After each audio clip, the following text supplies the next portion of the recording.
Thank you very much. Wow, what a good group this is. This is the future. This is the future. True.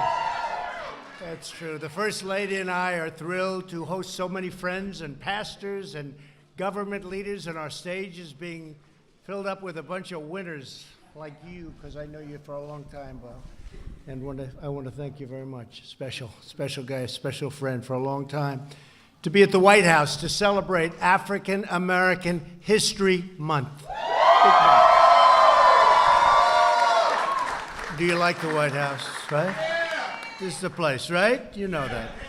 We're also grateful to be joined by our wonderful Vice President and Second Lady, Mike and Karen Pence. Hi, Mike. Hi, Karen. Mike, come on over here. Come on over here. Get up here, Mike. Come on, Karen. What a job they do. Today we are here to honor the extraordinary contributions of African Americans to every aspect of American life, history, and culture. From the earliest days of this nation, African American leaders, pioneers, and visionaries have uplifted and inspired our country in art, in science, literature, law, film, politics, business, and every arena of national life. The depth and glory of these contributions are beyond measure. You know it, I know it, and everybody knows it. We especially pay tribute to the African American heroes who have sacrificed in the name of freedom, equality, and dignity for all Americans. Thank you. Every citizen alive today and generations yet unborn are forever in debt of the brave souls who stared down injustice and championed the eternal cause of civil rights. We're joined for tonight's ceremony by many distinguished guests, including Surgeon General Jerome Adams. Where's Jerome? Jerome, get up here, Jerome. Come on, Jerome. Thank you very much. Hi, Jerome. Been a little while, huh? Thank you very much. Great job you're doing. I'd also like to thank all of the members of my cabinet who are in attendance. We have a lot of them here tonight, and I want to thank you very much for being here. You're doing a great job. You just take a look at our economy, stronger than it's ever been before.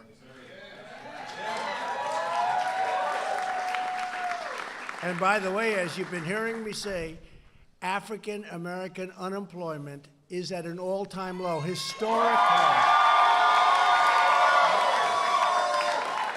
The history of our country, it's never been better, so that's a great thing.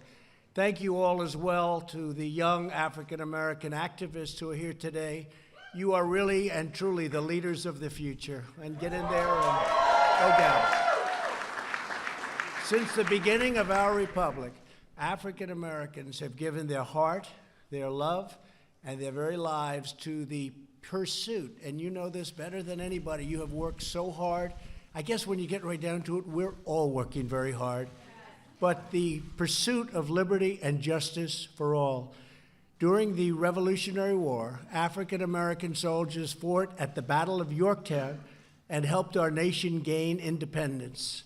In the next century, Frederick Douglass, Sojourner Truth, Harriet Tubman, and countless others risked everything to end the evil of slavery and secure the sacred blessings of freedom. And here we are all together in the White House. This is a great thing, right? This is a great thing. And this is a very, very special place. A century later, Rosa Parks, Medgar Evers, and the immortal Dr. Martin Luther King Jr. challenged our nation to fulfill its founding promise that we are all created equal by God. In every moment of our history, African Americans have called our nation to greatness. This year marks the 100th anniversary of the birth of Jackie Robinson. How good was Jackie Robinson?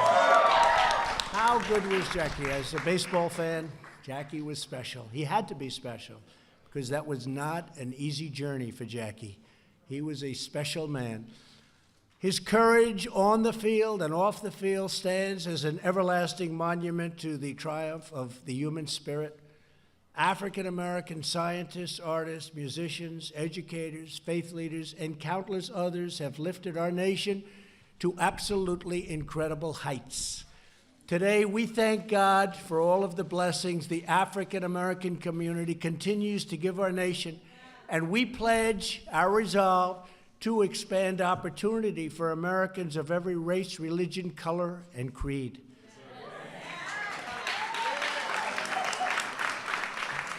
Since my election, we have created 5.3 million new jobs.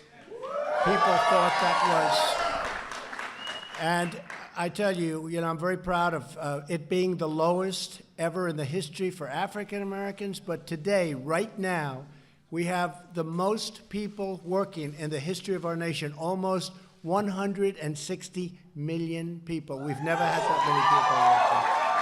Right? Tell me, how did they beat us on the debate stand when we say we have the best unemployment numbers ever, right? The best unemployment numbers ever and the most people working ever. The best economy, perhaps, that we've ever had. We've got a lot of things going on here, very good things. And we cut your taxes, by the way, and we cut your taxes. You're right. He said, don't ever get tired, Mr. President. I better not get tired. Under my administration, the African-American poverty rate has fallen to its lowest level. And if you think about that, that's a special category. The poverty rate for African-Americans is the best it's ever been, the lowest level it's ever achieved. Nearly 1 million additional African-Americans have found new jobs. As a really, and I think this we can really attribute it to regulatory cuts or as a result of our tax cuts, the largest tax cuts in the history of our country. More than 8,700 distressed communities are now designated as opportunity zones. And Mike Pence was just in South Carolina, and he was talking about those incredible achievements, Karen, the incredible achievements that have been made with Tim Scott and everybody on the opportunity zone. And we're bringing in new investments and jobs to places that really needed them most, places that were forgotten, but they're not forgotten with us.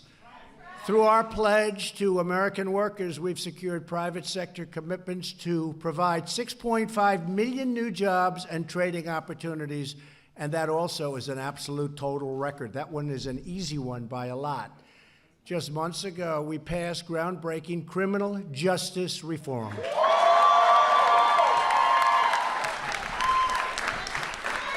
Pastor. We have Pastor Darrell Scott. Will you come up here, Darrell? Darrell, get up here.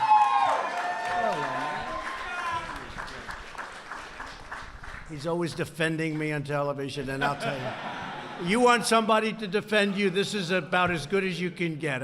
He is brutal. Sometimes they say, you're a pastor, you're the toughest pastor ever. Thank you, Darrell.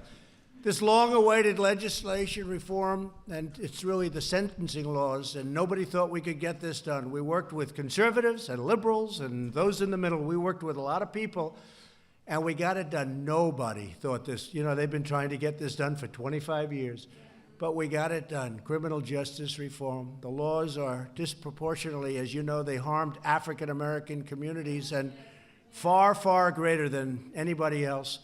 And it gives former inmates a second chance at life. We are very proud to be joined tonight by a citizen who transformed her life while in prison and is now the first woman to be released under the First Step Act, Catherine Toney. Where's Catherine?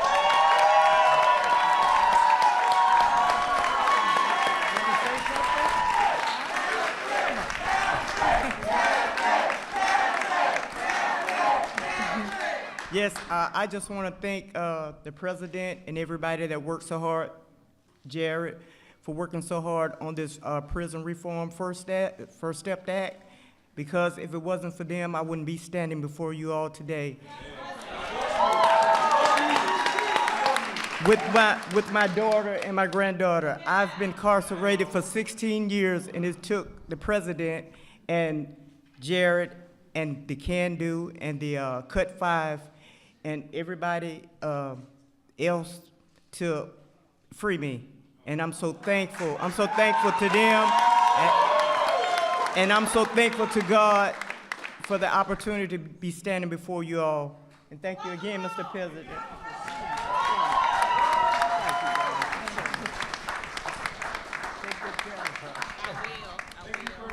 That's so nice. And I'll tell you, as far as criminal justice reform and other things, Jared, thank you. What a great job. What a great job. He doesn't want praise. He doesn't want praise, but it was so nice to have you come up and just say, and Jared, thank you, like your best friends. You probably know him a little bit. Yes, I do. It's incredible. He's incredible. It does so much. Thank you, Jared. That was amazing. That was a great tribute to you. During the State of the Union address, I also called on Congress to pass school choice.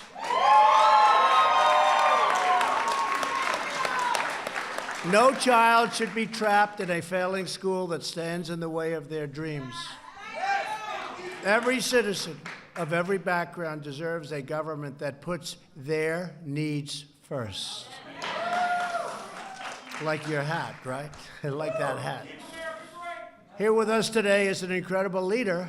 Some of you know him well. I do, and I know him really more than anything else as an incredible leader. That's exactly what he is. It's Bob Woodson. You know Bob Woodson? You will, because he's got an incredible story. Bob joined the Air Force in the 1950s. You don't look that old, I'll tell you that. 1950s, really? Wow, you're in good shape.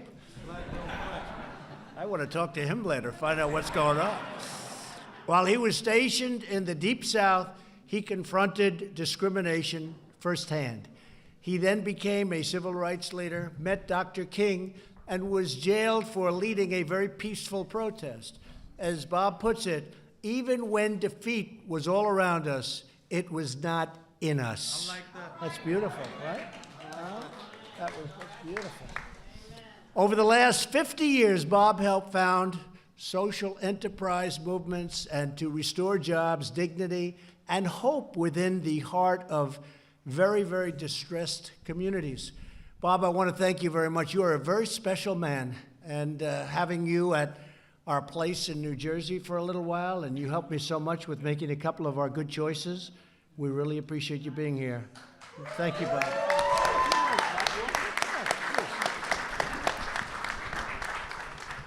I just want to thank God and also President Trump for turning the tables over in the temples. And attacking the status quo that is hostile to the interests of poor people. And I also want to bless you for your administration and the policies of opportunity zones and to giving low-income people an opportunity to help themselves. That's all they want. They want an opportunity to achieve, and your administration is working with us to make that happen. Thank you, Mr. President. Great guy. We're also very proud to be joined by Clarence Henderson, who was among the first students to begin the Greensboro sit-in. You know what that is, right? In 1960, on the second day of the sit-in, Clarence was one of the 4 students who sat at the long segregated Woolworth's lunch counter, a very, very famous event in Greensboro, North Carolina. He helped spark a national movement in cities and towns all across America. Students joined in the protest, and really it was an incredible moment in the history of our country. The grave injustice of segregation was really spelled out loud and clear. After more than 170 days of protest, the Woolworth lunch counter finally integrated. That was, doesn't sound like such a big deal, Bob, but it was a big, big deal, right? As Clarence has said, it doesn't take many people to make a change. It just takes courage. And Clarence, you have incredible courage, and I want to thank you very much for being here.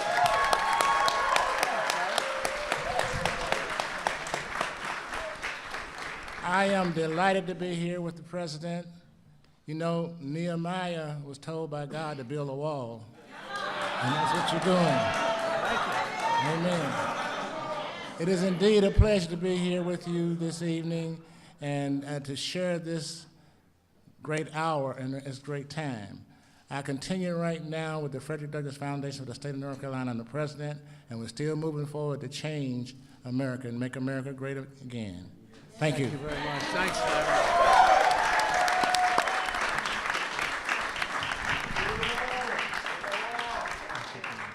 So nice. As we commemorate African American History Month, we remember the words of Dr. King. In 1964, he said, "When years have rolled past, children will be taught that we have a finer land, a better people, a more noble civilization, because these humble children of God were willing to suffer the righteousness' sake." And you know, nobody said it better than Dr. Martin Luther King, and few people had words so beautiful as Dr. Martin Luther King Jr. Don't you agree? Don't you agree, Bob? He made us all look maybe not quite as good. Great man. Today, we remember the heroic legacy of African Americans who bravely battled oppression to usher in a bright new dawn of freedom. It's exactly what you're doing. And you are at the forefront. You know, this is a new age. This is a very exciting time. It's a very exciting time for our country. Our country is respected again all over the world. They are respected like we haven't been respected in many, many years, I'll tell you. And thanks to you also, and thanks to you. Look at the progress that you've made. Look at those numbers that I gave you before with unemployment and all of the other numbers that we have together. So we pledge in the honor of our great African American community to build a future where every American child can live in safety, dignity, liberty, and peace. As Americans, we all share the same dreams, the same hopes, and the same magnificent destiny. We are now and will forever be one people, one family, and one glorious nation under God. I want to thank you all. I want to God bless you. I just want to say God bless you all, and God bless America. Thank you for being at the White House. Thank you.